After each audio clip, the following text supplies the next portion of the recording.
함께 기도하겠습니다. 오늘 아드님 이성준 목사님 결혼식 올리게 되는 이창구 장로님 가정에서 귀한 예물 드리셨습니다. 존귀하신 주님, 이 토요일 주말 이른 새벽에 저희들을 주의 전으로 모이게 하셔서 마음을 모아 하나님의 말씀을 붙들고 기도하게 해주시니 감사합니다. 이 시간 저희들에게 말씀을 주시옵소서. 저희들은 아멘으로 하나님의 말씀을 받고 그 말씀을 마음에 새겨 말씀 따라 길을 내고 인생의 삶을 걸고 살아갈 수 있는 귀한 은혜와 축복을 더하여 주옵소서. 오늘 귀한 예식을 앞두고 하나님 앞에 복된 예물 드려 그들의 삶을 축복하는 복된 가정이 있사오니 기억해 주시고 은혜 내려 주시옵소서. 이 시간에 전복을 주님께 의탁하오며 예수님 이름으로 기도하옵나이다. 아멘. 아멘. 우리가 신약성경을 분류할 때 바울 서신이 있는데 그 바울 서신 중에서도 특별히 목회 서신 이런 이름으로 특별하게 분류되는 편지가 디모데 전서 그리고 후서 디도서입니다. 바울이 자기의 제자 디모데 그리고 디도에게 교회를 이끌고 나가는 지도자가 지켜야 될 덕목들을 써서 보낸 편지지요. 특별히 이 목회서신에서 강조하고 있는 내용 중에 하나가 지도자를, 교회의 지도자를 선발할 때 참작해야 될 규칙은 이런 것이다. 선발해야 될 때 규칙뿐만 아니라 그 규칙은 그렇게 선발된 교회의 지도자가 어떤 삶을 살아야 되느냐 하는 지침이 될 수도 있겠죠. 이미 우리가 새벽마다 디모데 전서 후서를 쭉 읽어 내려왔는데 그 목회서신의 끄트머리 책이 디도서입니다. 이 디도서의 내용도 그런 점에서 앞에 읽은 디모데 전후서와 내용적으로 흡사하다 이렇게 볼 수가 있습니다. 이 편지를 받은 디도에 대해서는 사도행전에는 기록이 나와 있지 않습니다. 그러나 갈라디아서나 고린도 후서 같은 그런 바울 서신에 디도의 이름이 13번이나 거명이 되고 있습니다. 이 디도는 헬라 사람이었습니다. 그래서 바울의 전도를 받아서 주님을 영접한 뒤로 바울의 아주 신이 많은 동역자로 활약을 했던 사람이지요. 특별히 바울이 약 3년 동안 에베소에서 머물 때 바울을 대신해서 각 처에 바울의 편지를 가지고 또는 바울이 맡긴 사명을 가지고 파송되어서 그 교회가 처해 있는 어려운 문제를 해결하는 일에 일선에서 수고했던 그런 사람이 디도입니다. 특별히 이 디도는 고린도 교회의 문제를 해결하는 데 큰 힘을 쏟아서 결국은 고린도 교회로부터 큰 존경과 사랑을 받았던 그런 사람입니다. 바울은 로마의 감옥에서 나와서 다시 전도를 떠나면서 그 그레데 교회라고 하는 곳에 이 디도를 남겨두어서 그 그레데 교회를 섬기게 했던 것이죠. 그래서 이 편지를 받을 때 디도는 그레데 교회의 지도자로 그 교회를 목회하고 있었던 상황입니다. 그레데 섬에 있는 여러 도시에서 복음을 전하고 교회를 세웠는데 이건 바울이 한 일이지요. 그래서 복음의 씨를 뿌려서 많은 신자들이 생기기는 했지만 교회 조직을 완성하지는 못한 상황이었습니다. 그저 곳곳에 예수님 영접하고 바울의 전하는 말씀을 듣고 주님을 영접한 그런 신자들은 있었지만 이게 이렇게 공동체 모임으로 구성이 되어서 튼튼한 교회 조직이 이루어지지는 못한 그런 상황에서 그것을 떠나야 됐죠. 그러니까 이제 그런 후속 작업을 자기를 대신해서 감당하라고 그 그레데에 남겨둔 사람이 바로 디도였습니다. 5절 말씀 보면 그런 내용이 기록이 되어 있죠. 내가 너를 그레데에 남겨둔 이유는 남은 일을 정리하고 내가 명한 대로 각 성에 장로들을 세우게 하려 함이니.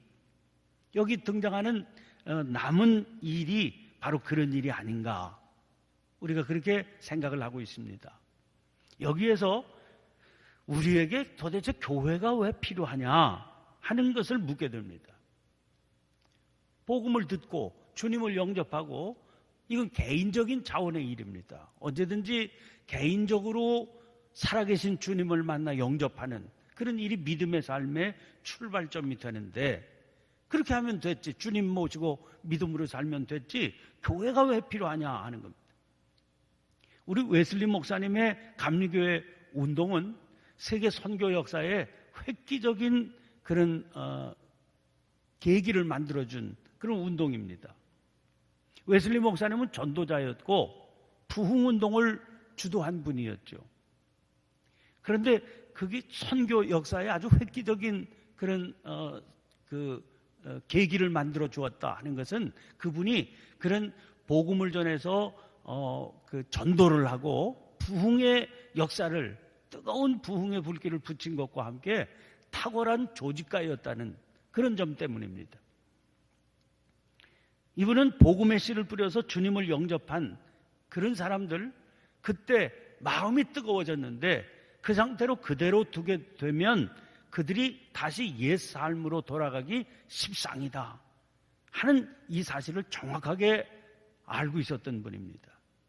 그래서 이 상태로 그냥 내버려 둘 수는 없다 하는 것이죠. 그래서 그들을, 그 마음이 뜨거워진 주님을 영접한 그 사람들을 모아서 조직을 냈습니다. 그게 감리교회의 유명한 속회 조직이지요.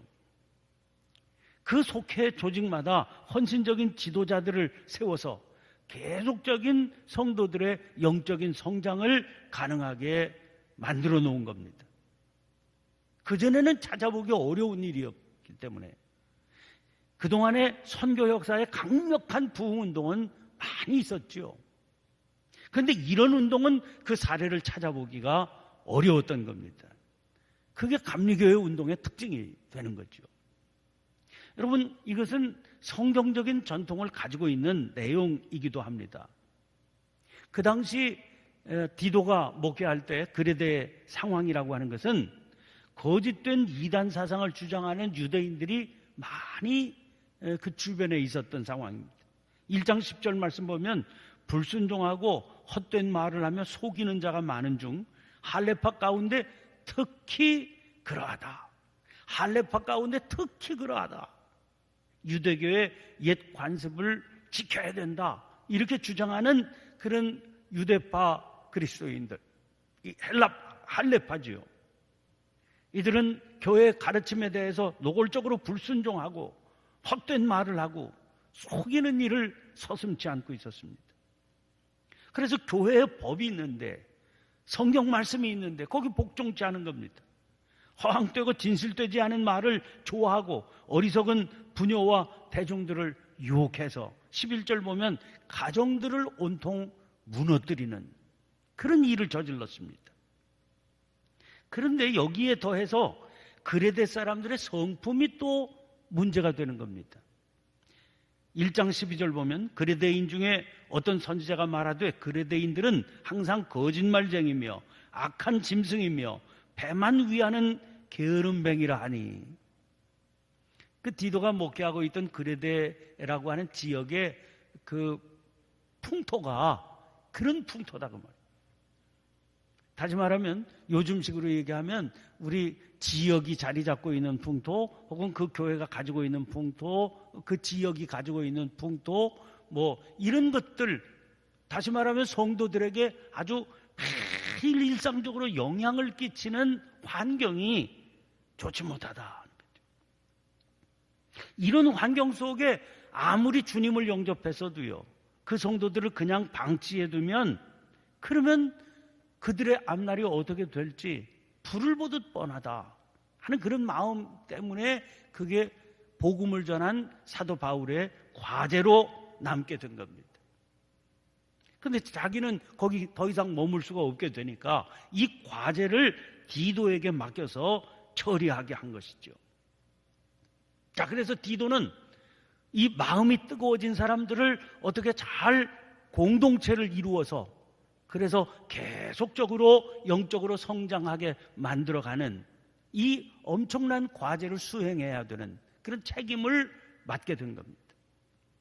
바울은 디도에게 이 엄청난 과제를 맡기면서 그가 이 과제를 잘 수행할 수 있는 방법이 어떤 것인가 하는 것을 지도하게 되는 것이죠. 그 디도에게 주는 바울의 권면 중에 하나가 합당한 지도자를 세워라 하는 겁니다. 5절 보면 내가 명한 대로 각 성에 장로들을 세우게 하려 함이니 너 혼자서는 이 일을 감당할 수가 없어. 그러니까 교회의 지도자들을 세워서 그들과 함께 동역하면서 이 일을 감당해야 된다 하고 맡기게 된 것이죠. 우리가 아는 대로 구약 성경을 보면 출애굽기 18장에 모세가 광야에서 이제 백성들을 이끌고 나가는데 그 광야의 여행길에 모세의 장인인 이드로가 방문을 하게 됩니다. 그 이드로가 자기 사위가 하는 일과를 가만히 보니까 모세가 하루 종일 백성들의 문제를 재판하는 일에 매달려 있는 거죠. 장인 이드로의 판단에 이건 잘못됐다, 이건 고쳐야 된다, 이런 판단을 하게 됩니다. 그래서 권면을 합니다. 그러지 말고 백성 가운데 1000부장, 100부장, 50부장, 10부장을 세워서 각각 그 맡겨진 숫자에 따라서 처리해야 될 일들을 처리하게 그렇게 맡겨야 된다. 그렇지 않으면 너 백성들 이끌고 이 광야 생활을 계속 행진할 수가 없어. 너 거기 매달렸다가 그냥 지쳐 떨어진다. 그래서 그 경중에 따라서 그 일을 대신 맡겨야 된다. 그러면서 이런 얘기를 합니다. 출애굽기 18장 21절입니다. 너는 또 온 백성 가운데서 능력 있는 사람들, 곧 하나님을 두려워하며 진실하며 불의한 이익을 미워하는 자를 살펴서 백성 위에 세워라. 이렇게 권면하죠. 또 신약 성경을 보면 사도행전 6장에 사도들이 복음을 전하는 일, 또 생필품을 성도들에게 생필품 나누어주고 구제하는 일까지 도맡아 하다가 그만 교회 안에 그 감당을 할 수가 없으니까요. 그래서 교회 안에 원망과 불평하는 문제가 발생하게 됩니다. 이거 초대교회 시작하자마자인데 굉장한 위기를 만나게 된 것이죠. 그때 사도들이 기도하다가 결정을 하게 됩니다. 우리는 기도하는 일, 말씀 전하는 일에 전념하고 구제하는 일을 전담할 교회 지도자들을 따로 세우자. 그래서 세운 게 7집사 아닙니까? 그때도 선발하는 기준이 있었습니다. 6장 3절 말씀을 보면 형제들아 너희 가운데서 성령과 지혜가 충만하여 칭찬받는 사람 7을 택하라. 이 구약 성경의 지도자 선택하는 일, 또 신약 성경의 지도자 선택하는 일, 거기 다 선발 기준이 나오지요. 그런데 그 선발 기준을 보면 공통적으로 발견되는 그 지도자의 덕목이 있습니다. 하나는 신실한 믿음이 있어야 된다. 믿음의 비밀이 있어야 된다는 거예요. 그와 함께 믿음의 비밀만 있으면 되는 게 아니라 진실한 성품이 있어야 된다는 거예요. 성품이 좋아야 된다 하는 겁니다. 자, 이런 교회적인 전통을, 성경적인 전통을 가지고 있기 때문에 이런 전통을 따라서 바울은 디도에게 교회 지도자를 선택해라, 그렇게 숙제를 맡깁니다. 오늘 본문 말씀 가운데 보면 장로, 감독, 이게 별 특별하게 구별함이 없이 이렇게 호칭이 등장하고 있는 걸 보게 되는데, 성경에 등장하는 장로라든지 감독이라든지 하는 그런 직함은 지금 우리 교회가 가지고 있는 장로라든지 감독이라든지 하는 직함과 똑같은 게 아닙니다. 그러나 아무튼 교회 지도자로 세움받은 사람인 것은 틀림이 없습니다. 자, 그 지도자로 세움받는 사람들이 금해야 될 일이 몇 가지가 있습니다. 첫 번째는 개인적으로 책망할 것이 없어야 된다 하는 얘기입니다. 6절 말씀 보시면 책망할 것이 없고 한 아내의 남편이며 방탕하다는 비난을 받거나 불순종하는 일이 없는 믿는 자녀를 둔 자라야 할지라. 책망할 것이 없어야 된다 하는 그 내용 가운데 다른 걸 얘기하는 게 아니라 가정적인 것을 얘기하고 있죠. 이게 중요합니다. 두 가지인데 하나는 한 아내의 남편이어야 된다. 원문 그대로 하면 한 여자의 한 남자여야 된다. 이렇게 되어 있습니다. 그러니까 남편으로서 충실해야 된다. 그런 얘기죠. 또 한 가지는 강조되고 있는 게 자녀 양육입니다. 방탕하거나 비난을 받거나 불순종하는 일이 없는 믿는 자녀를 둔 자라야 된다. 이렇게 얘기합니다. 자식 농사는 자기 마음대로 못한다 그래요. 그런데 교회 지도자에게는 자식 농사를 제대로 해야 된다 하는 숙제가 부여됩니다. 왜 그럴 수밖에 없냐? 그의 삶이 자식을 통해서 투영되기 때문이다 하는 거죠. 그 자식이 방탕하고 비난을 받고 불순종하는 믿음 없는 자식이 되면 그건 제대로 키운 게 그 자식을 키운 부모의 삶이 제대로 된 게 아니다. 이렇게 봐야 된다는 거예요. 물론 그렇지 못한 경우도 있죠.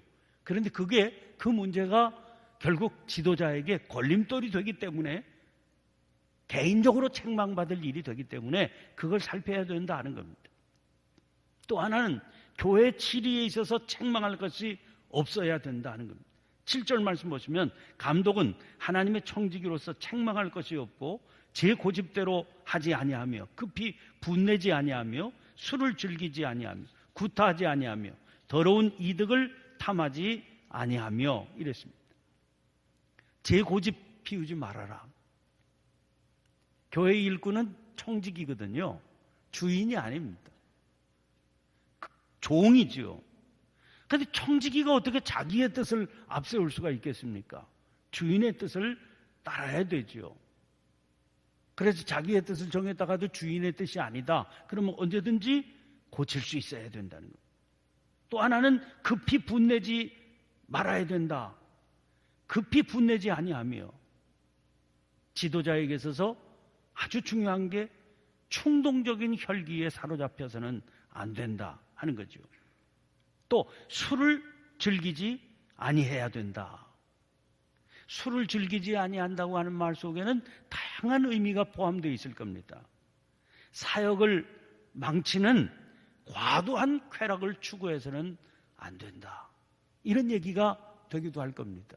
무슨 취미생활 같은 것도 그 사역에 지장을 줄 정도로 그렇게 빠져서는 안 된다. 그런 말씀이 되기도 할 겁니다. 또 구타하지 아니하며 그랬습니다. 당시 관습으로는 지도자의 위치에 있는 사람들이 걸핏하면 그렇게 폭력을 행사하는 그런 일들이 아마 용인이 되어 있었던 것 같아요. 그런데 교회는 그런 세상의 풍습 쫓아가서는 안 된다 하는 가르침이지요. 그리고 맨 마지막에 등장하는 게 더러운 일을 탐하지 않는다는 겁니다. 탐욕을 금할 뿐만 아니라 부정한 마음으로 자기의 유익을 도모하려고 하는 그런 마음을 없애야 된다 하는 겁니다. 이게 지도자가 금해야 될 덕목으로 되어 있습니다. 그와 반면에 지도자가 추구해야 될 덕목도 있습니다. 여기 8절 9절 말씀 보면 오직 나그네를 대접하며 선행을 좋아하며 신중하며 의로우며 거룩하며 절제하며 믿은 말씀의 가르침을 그대로 지켜야 한다 그랬습니다. 제일 먼저 등장하는 게 나그네를 대접하며 이렇게 되어 있습니다. 그 당시에는요, 이렇게 지금처럼 교회에 담임 목사 부목사 이렇게 자리를 잡고 정주 목회하는 그런 상황이 아니라 순회 사역자들이 돌아다니던 시절입니다. 바울도 그랬지 않습니까? 그러니까 정처 없이 이곳에서 목회하다가 또 옮겨서 사역지로 옮겨서 또 얼마 안 있다가 다른 곳에 가서 목회를 하고, 이런 분들을 그 교회의 지도자가 잘 모셔서 편안하게 목회할 수 있도록 잘 돌보는 일이 필요한 거죠. 그래서 특별히 나그네를 대접하라는 말 가운데는 교회 지도자가 그 일을 감당해야 된다 하는 그런 가르침이 숨어 있는 겁니다. 그 단순한 나그네 대접 이런 차원에서 받아들이기 어려운 그런 얘기죠. 그래서 복음을 전하는 전도자들이 편안하게 복음을 잘 전할 수 있도록 교회 지도자가 책임을 지고 그 사명을 감당해야 되는데, 이건 쉬운 일이 아닙니다. 왜냐하면 그 당시에 무슨 여관이나 무슨 식당이 잘 발달되지 못했던 그런 시절이니까 그 얘기는 자기 집에 이분을 모셔드려야 된다는 얘기 아닙니까? 더구나 교회가 무서운 핍박의 시기 가운데 있었을 때인데, 이 일은 교회를 위해서 자기의 모든 것들을 걸 수 있어야 가능한 일이기 때문에 교회를 바르게 섬기기 위해서 이 일에 따르는 위험까지도 감수해야 되는 그런 일이었습니다. 지금도 교회 지도자 가운데 목회자들을 잘 보필해야 된다 하는 일이 아주 첫 번째 덕목으로 그렇게 법적으로 제시되어 있는 것을 보면 알 수 있지요. 두 번째는 선행을 좋아하며 이랬습니다. 그는 선한 사람이어야 됩니다. 성품이 선해야 됩니다. 선한 사람일 뿐만 아니라 적극적으로 선한 일에 뛰어들어야 됩니다. 사람과 사람 사이를 아주 좋게 연결 지어주는 일, 이런 일에 아주 헌신적이에요. 그리고 모든 일들을 거룩하고 아름답게 세워가는 일, 이게 비방하거나 그리고 어지럽히거나 그런 일이냐, 향기롭게 하는, 선하게 하는 일이냐 하는 것들을 잘 분별해서, 그래서 그런 일에 매진할 수 있어야 돼. 세 번째는 신중해야 된다. 계속 강조하고 있는 게 지도자는 혈기 부려서는 안 된다. 자기의 감정에 따라서 막 이렇게 움직여서는 안 된다 하는 것들을 강조하고 있습니다.